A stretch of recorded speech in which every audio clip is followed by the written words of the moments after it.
Welcome back, and we have Santanu Hazarika with us. He is a young champion, and you must have seen him in our telethons at NDTV doing live painting, where Mr. Bachchan was also there. So there is a lot I can say. Santanu Hazarika is a visual artist based in Delhi and Bombay. He gave up engineering to become the first ever Red Bull World Doodle Art Champion in 2014. So he's the world champion in doodle art. In a very short span, he became a. I mean, he has a huge lineup of clients, which are such as Red Bull, Adidas, Reebok, Harper's, Ministry of Culture, Azadi Records, and hip hop artist Raftar, among many others. He creates detailed illustrations inspired by Japanese anime and loves to explore themes relating to mythology, philosophy, and pop culture in his works. In addition, live doodling and designing customized sneakers are some of his creative outlets. I keep seeing him on Instagram and Facebook where he's put painting those sneakers, and I keep asking when will I get one. I hope I get this one now. Let the corona thing end. Working in a niche framework, Santanu is a perfect example of a self-taught, independent artist in a true form. And today he's going to give us a workshop and to talk about the doodle art. Also, I want to, announce here that there is a doodle art competition which is there, and it is for 18 plus because there is a gift hamper from William Grant and Sons, the one who makes Hendrix gin and Glenfiddich whiskey. So there is a gift hamper from them. So do participate, send your entries in the competition, and I'll give the stage to Santanu, who will now carry on with the session. I'm here to help in case there is a problem with the internet, but I'm around. Yeah. Enjoy the session. Thank you, Meenakshi, for the lovely introduction. So, hi guys. I guess Meenakshi has pretty much told you about what I do. So, I am a visual artist. I practice in various mediums, and starting from canvas to ink on paper to metal work and a little bit of 3D. So it's a varied scape of work that I work with. Like it's it covers a lot of things. But I started off as an engineer, and then I got into art and design mostly by accident, or maybe a luck. I don't know, but it has been a fun ride, and doodle art has been like a gateway introduction for me to art and design because I used to sketch on back of my notebooks and on my tables and like napkins and stuff, and it was purely out of how to say it boredom and I guess out of curiosity that I just wanted to see how I can sketch and what I can do with a pen. And doodle art. Then later on, I understood that doodle art is not just something which is absent-minded that you just draw like by fluke or just random drawings. There's a lot of things which are attached with doodle art, or so as to say a doodle, because doodle art in true sense doesn't exist because there is no proper guidelines, there's no proper genre called form of a doodle art. A doodle is something very personal. It's something that anyone can do. A squiggly line can be a doodle if it's done with the right process. So in this workshop, I'm more to say like an introduction to doodle art. I'm just going to talk about what doodle art is. Well, give you a definition and probably go through some of my work just as an example. So it's going to be more of a presentation based thing. So hope I don't bore you. So I'm going to start sharing the screen now. And wait one sec.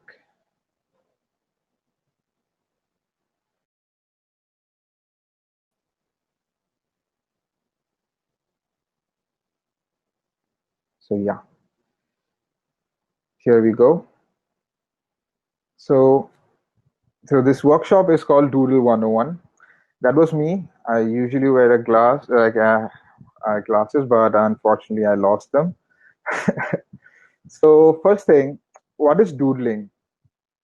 So like a lot of people like they doodle on like blank pages when they're bored in a meeting or in during their classes and mostly absent-mindedly and without thinking of if they're gonna make something or not. But today we're gonna talk about what doodling is. So again, I'm Shantanu Hazarika. I'm an illustrator, creative doodler, also the Doodle Art Champion. I was in 2014 though. So before we go to that, I want to point out to few basic points. So there is this whole misconcept, this one, two, three, four, five things that I want to talk about before you go to like defining doodle art.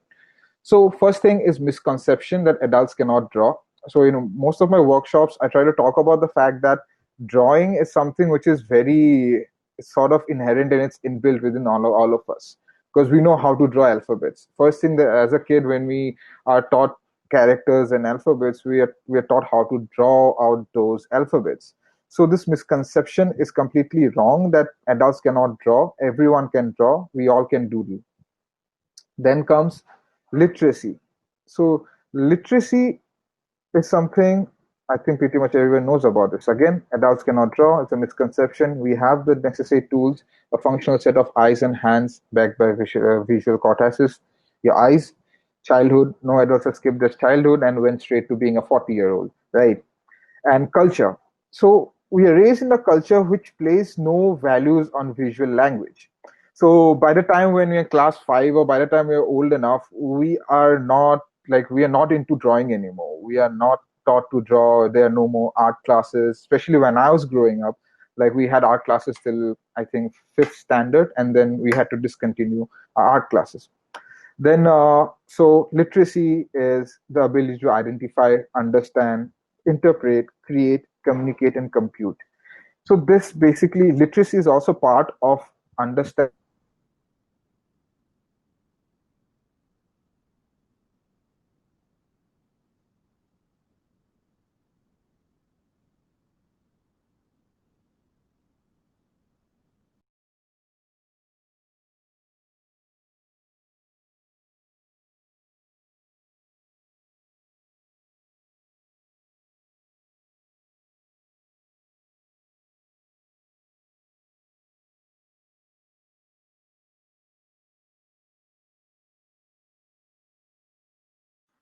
Looks like the internet dropped. Just give us few seconds and Santanu will be back.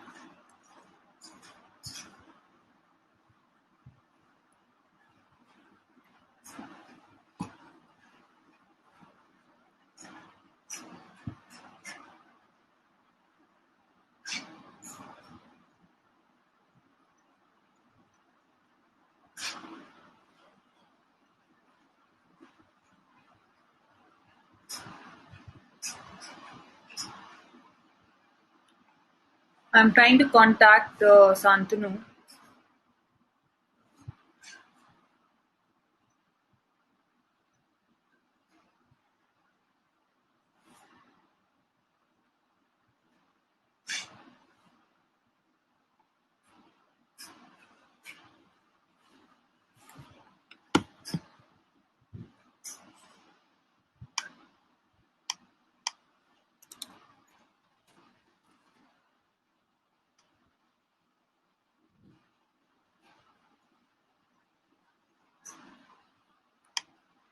If we are not able to see him, let me play a small video of him which was done by us long back under Mojato's art programming.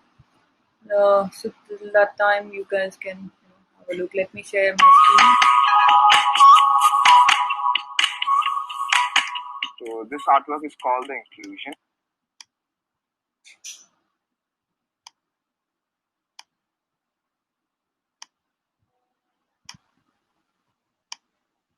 Hello.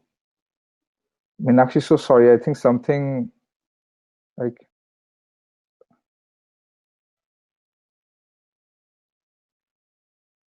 hi guys. Meenakshi, can you hear me? Am I live again? It just crashed for some reason.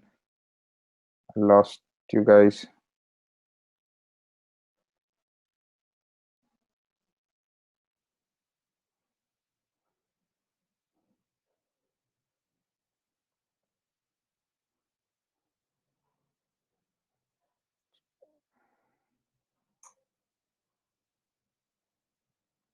All right, all right.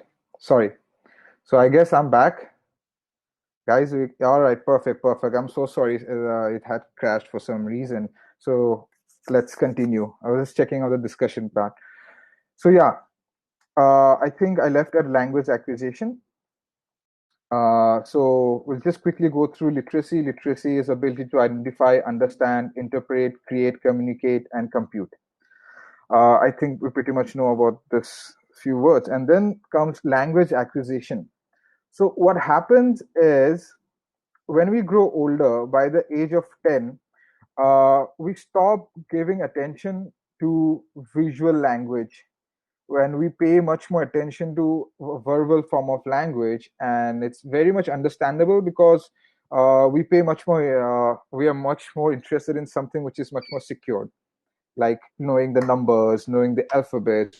But in the longer run, visual communication has plays a much more stronger and a better role in communication and identifying a problem. So a combination of visual language and verbal language is also it's a form of doodling. Next, we come to the term doodling now.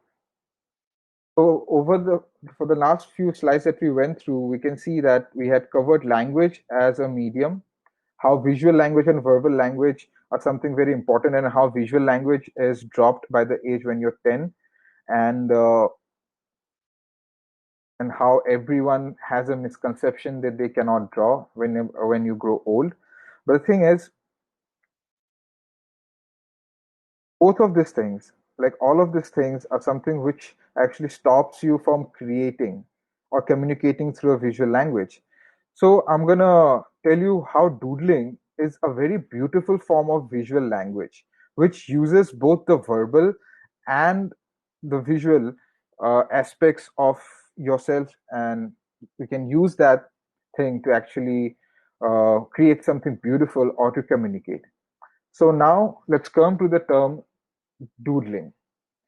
So in 17th century, a, a doodle meant a fool or a simpleton, like a Yankee Doodle, and remember those things. And then in 18th century, to doodle it meant to ridicule, to swindle. And in 19th century, definition for doodle was a corrupt politician. Yeah, I like this sketch of this corrupt guy here. So that's how the term doodling was used throughout the different centuries and different era. Now we're gonna come to modern day definition of doodling. So to doodle, as a lot of you would think it means to dwaddle, to dilly dally, to monkey around, to make meaningless marks, to do something of little value or substance or important, or to do nothing. These are all misconceptions. These are all wrong. So, what does doodling mean? To doodle is to make spontaneous marks with your mind and your body to help yourself think better. That's what doodling essentially means. Like a lot of people will think that doodling is like sketching small characters or cute stuff on the paper and then putting it up out as an art piece or as an illustration is doodling. But yeah, that is doodling, but that is not essentially the essence of doodling or the true meaning of doodling. That is a visual form of a doodled illustration, but that doesn't mean that it's a doodle.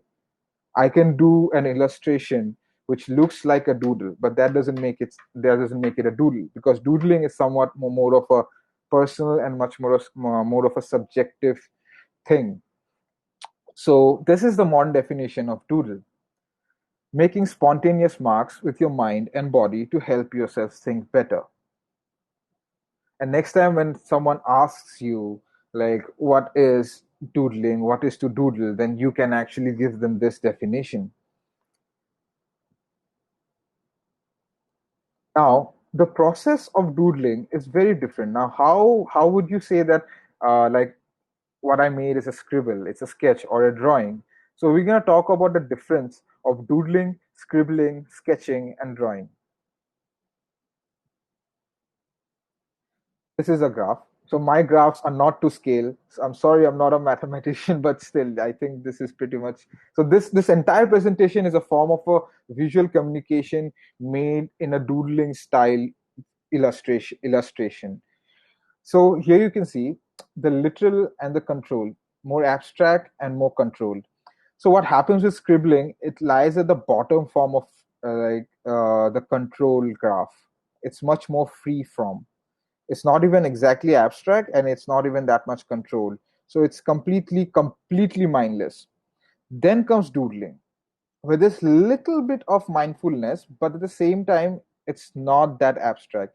Then comes sketching, then comes drawing, which is exactly drawing out a form or sketching something as you see as it is, like a proper light shadow study, or maybe a live drawing or inanimate drawings.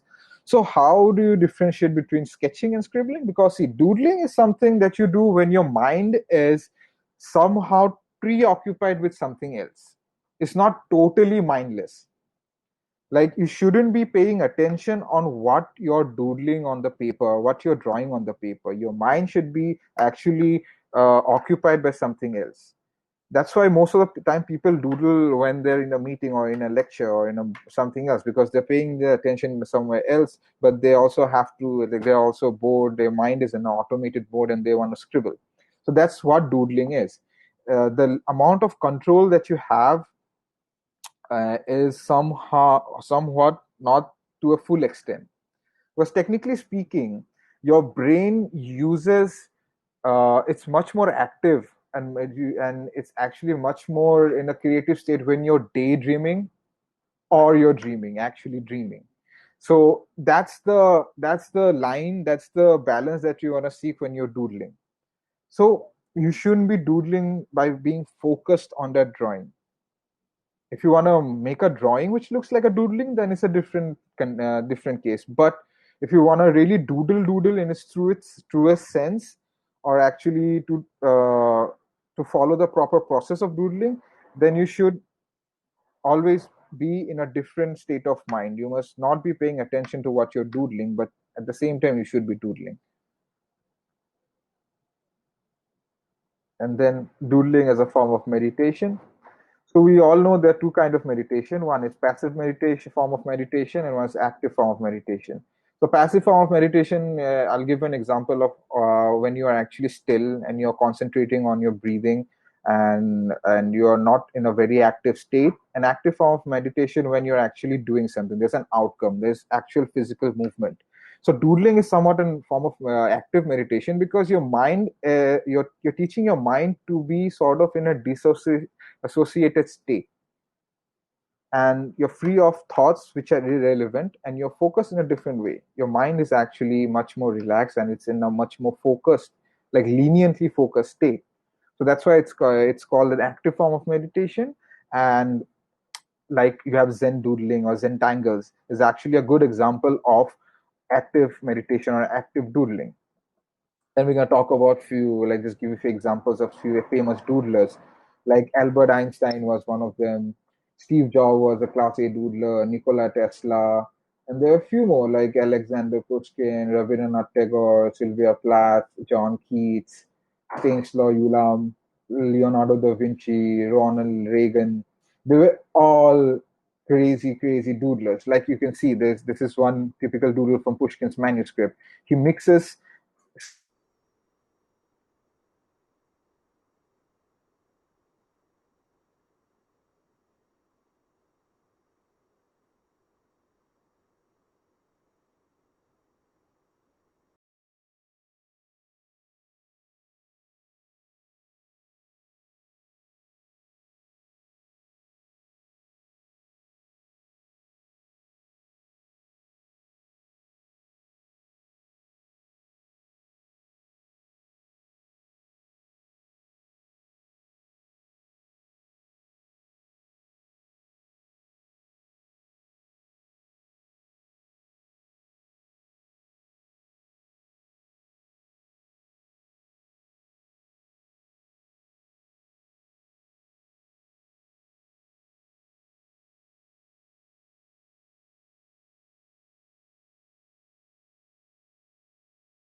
So this artwork is called The Inclusion, and this artwork was selected as the winning entry in the World Doodle Art Championship. This artwork is based on a book called The Seven Secrets of Vishnu by Devdutt Patnaik. And so basically, this artwork revolves around a philosophy of the whole Vaishnavism. So in the bottom part of the artwork, you can see there's a lot of scientific stuff like Kurzweil, there's a bulb, there's everything what represents science. So through science, humanity, or you can say the human form, they want to be certain of things around themselves. Science is the most, it's like a metaphor for certainty, I would say, science. And the human development is measured by the scientific advancement. So, but above that, as you move up, you can see there's a form, which is in a form of a figure, which is in a form of a meditation pose, and he or she himself encompasses the entire universe. That's the whole concept of you being the whole universe in itself, the whole inclusion of it. So, and slowly as you move up, you can see the whole third eye, the chakra is there, and then his head sprouts up, and you can see there are like six-headed snakes which are there, like on this side and that side. So there's six-headed snakes. So this is actually called Adi Anand Shesh. So basically, that snake is where Lord Vishnu sleeps on in Vaikunt, and the snake actually represents 1, 0, and infinity, which is the time coordinate. And as you move up, you can see there's everything which nature has to offer. So this whole there's a whale flying, there are leopards and everything. So even So, hi Santanu, are you back? I was just playing a video for you of yours. We can now see you on our screens. You have to switch on your mic and Yeah, sorry, I was actually, I don't know, something's actually like no it's rain lagging. and yeah, there is bad internet connectivity. I totally understand, but we can continue with the All section. right, so can you tell me where I left off? Because I was thinking that I was live and I was actually going through the presentation. So the presentation, if you can show us, if you show the screen, I'll tell you where you were. All right, perfect. Just one sec.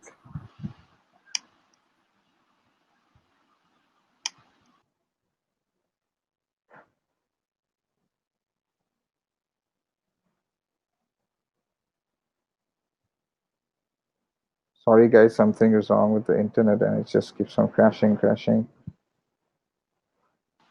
In case you are not able to, bring the present on, maybe you can use sort of like continue with your talk, and people can Ye- get hint where he was. All right, sure. I think I'll switch on the discussion thing here, and then we can actually. So let's see who tells where you were, who was listening very keenly. And Yes. test So, for uh, questions. so we were there. I think where we lost was how doodling is different from scribbling and drawing and painting and other forms of art. Because doodling is somewhat, it's more of a meditative process because you're not actually purely focused in what you're drawing and what you're doing on the paper or on the canvas. It more has to do with a state of absent-mindedness where your mind is focused somewhere else. So think of it as a sort of a daydreaming state where your mind is active, but it exactly isn't. It's sort of a limbo condition.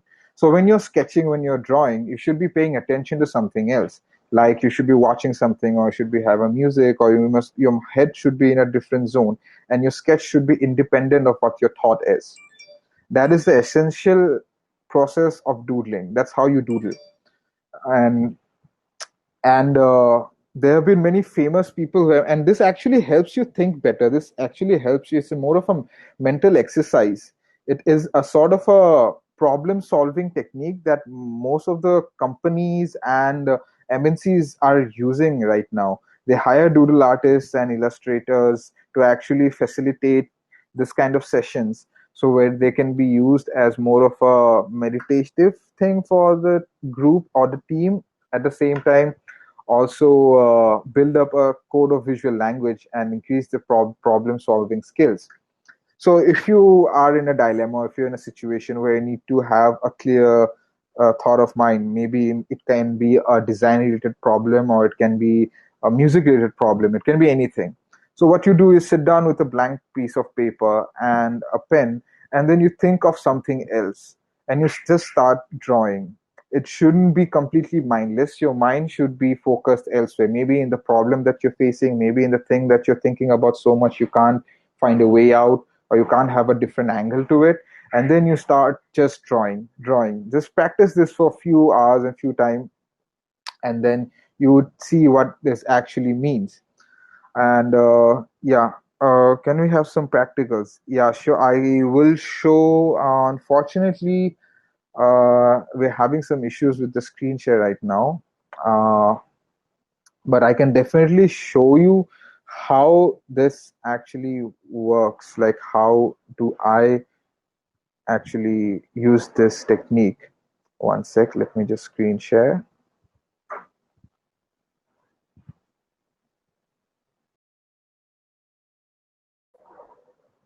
Yeah. So if you can see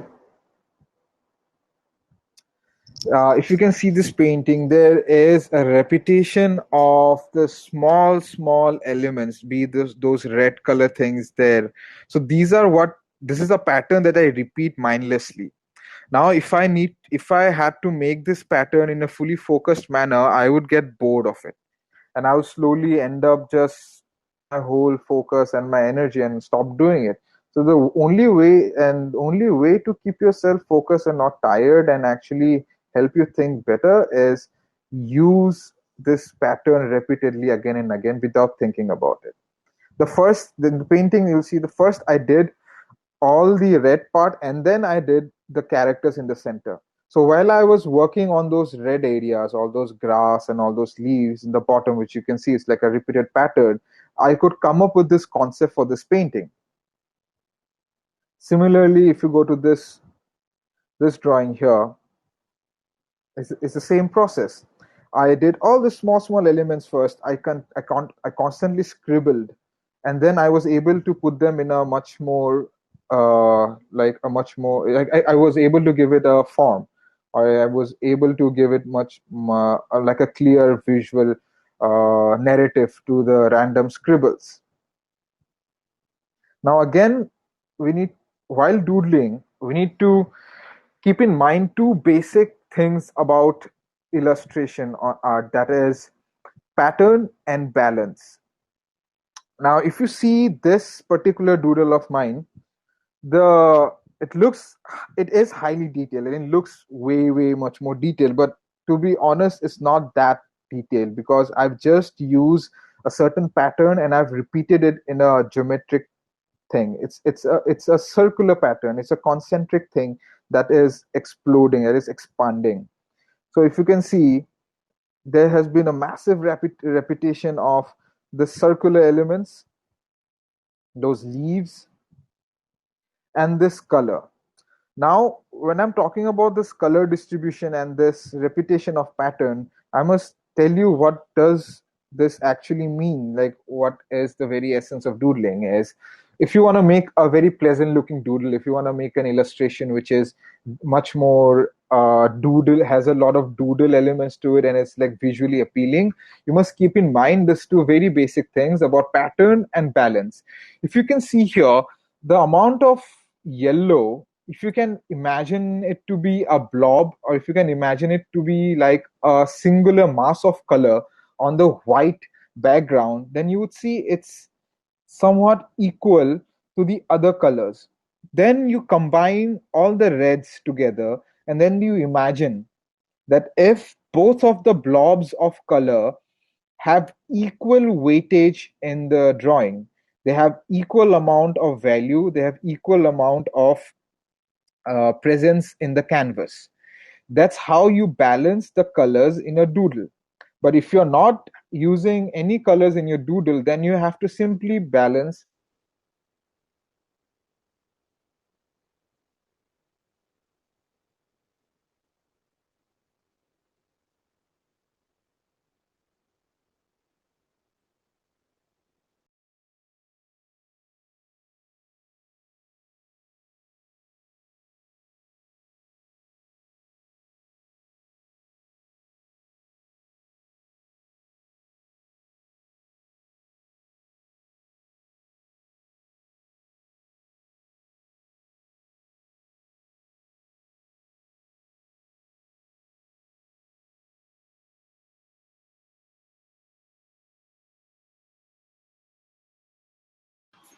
I think we can wait for a few seconds because he always bounce back.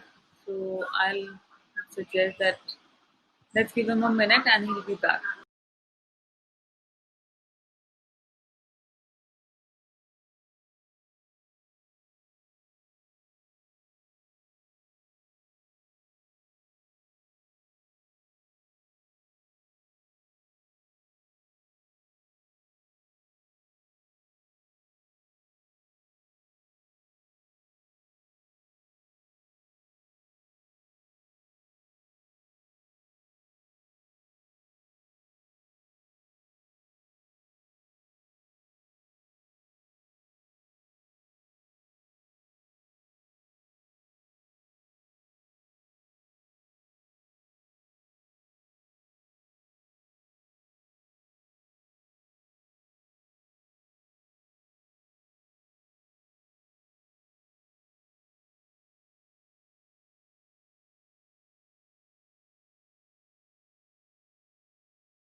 You can see Santanu's green light going on.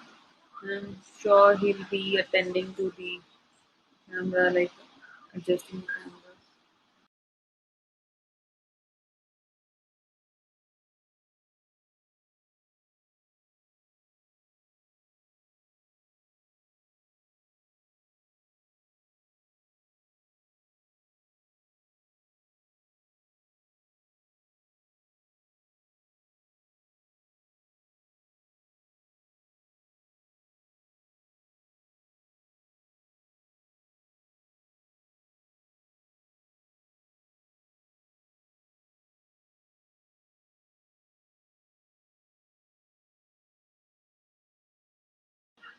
Guys, meanwhile, what we can do, we can make use of this time and have some questions in the discussion panel where you can write your Q&A and we can ask Santanu all those questions.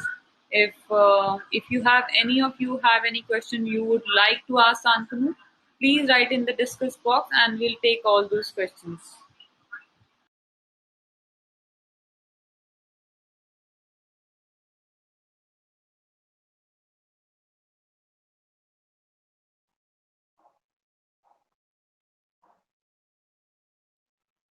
Okay, we have him back. I can see you, Santanu, but I guess he's not visible on his seat. Is he? Yeah, I'm sorry. It's been like crazy power cuts happening here. I don't know what's going. I think it's the weather. It's really bad. And I'm really sorry for the inconvenience. I'm really sorry. It So just, we made use of this time because I asked people. Okay, people are asking for your Instagram handle. Would you like to tell people about where they can follow you, follow your work? yeah, you just, oh wait, I'm gonna stop sharing the screen.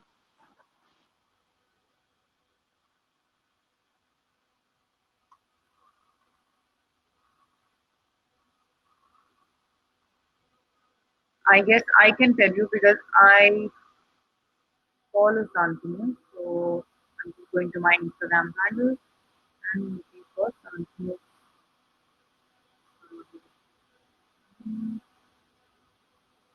So his Instagram handle is Santanu Hazarika Art. If you type Santanu Hazarika, you will find him.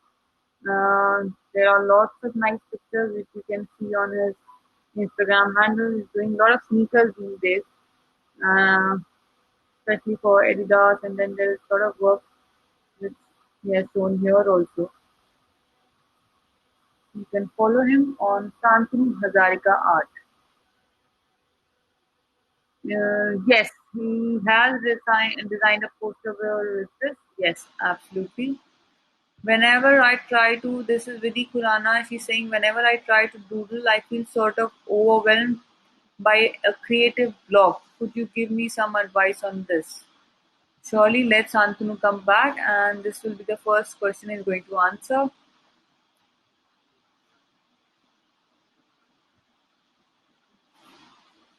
I wish, we had this option of, putting people's mic on and we could also let people ask instead of typing. Would have been more fun.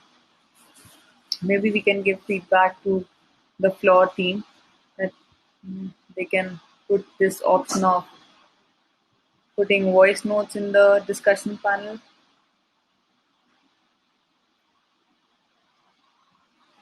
Anita Goyal is asking, can we have some practical, please? Maybe next time, Anita. We are really short of time this time, but we will soon do a session where he can give a practical session to the artists.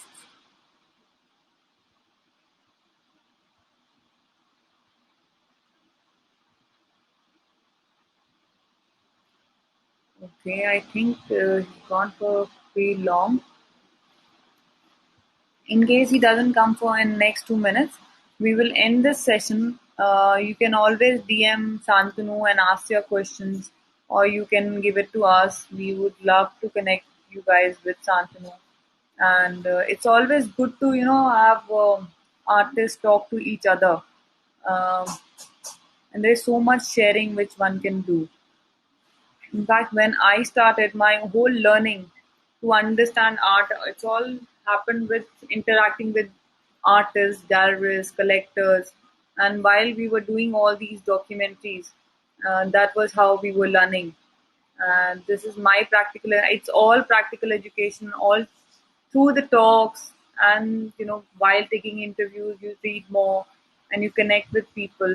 That's how my understanding came for art. Otherwise, I was just a person who was doing shows, news-based shows of economic development, politicians, and much more. So that was very interesting too. But this, I think, is much better. It's a creative space, and it's always good to interact with creative people. There's so much going on in their mind. I don't think so. We will have Shantanu back. So, guys, I think we'll end this session here. But now, next session is around 6:30 with Jalal Lukman. He's an artist from Abu Dhabi. He's a mixed media artist and he has worked with multiple forms. He has written novels, he has done a lot of 3D modeling, he used different media to work on it. So it will be an interesting session. You join us around 6:30 and okay, Santanu is back. Hey, I'm sorry. I don't know what's going on with the internet. It's like really bad today. It just, I'm really sorry, guys, for the No, but inconvenience. so let's take one question, Santanu, before we say bye to our audience. Huh. Purana is asking, whenever I try to doodle, feel sort of overwhelmed by a creative block. Could you give me some advice on this? So, what is your advice to her? I would suggest if you are getting a creative block, then you should totally divert your mind. You should be like actually thinking about that particular thing. Like, for example, if I have a creative block, then I would do one thing. I would actually read something or watch something. And then while I'm watching something or doing something else, or probably thinking about something else, then I would try to draw. Like I practice this for an hour or something, and then I would get back to my initial problem that I was facing, the initial block that I was having regarding a certain topic, or be it any kind of a design block that you have. So I would suggest that, if you want to get your creative block out, then you should actually go to a different direction, which is opposite of what you're doing, what the block is about. Like, it should be not related to that block at all. It should be all the way opposite of that block. Practice that for some time and then come back to your initial topic or concept that you're facing difficulty in. Okay, there are a few more things which are coming up. Vidhi is saying thank you so much. And Vidhi is also asking, have you designed a poster for Ritviz? Yeah, I all of his album artwork, starting from Ved, Dave, his posters, his visuals, his entire thing. I was the guy who designed all his visuals. There is Nilima Agarwal. She is, Nidhi is saying, I really like those ones. So, thank you. Right. What Thank you does so much. visual language mean? Nilima is asking Santanu, what does visual language mean? So visual language, see everything that you see around you, like literally that you see and that has a sort of message or a communication to you, it's a form of visual language. For example, if you read alphabets, like even if you read words, you're visually taking in information. So that mode of communication itself is a form of visual language.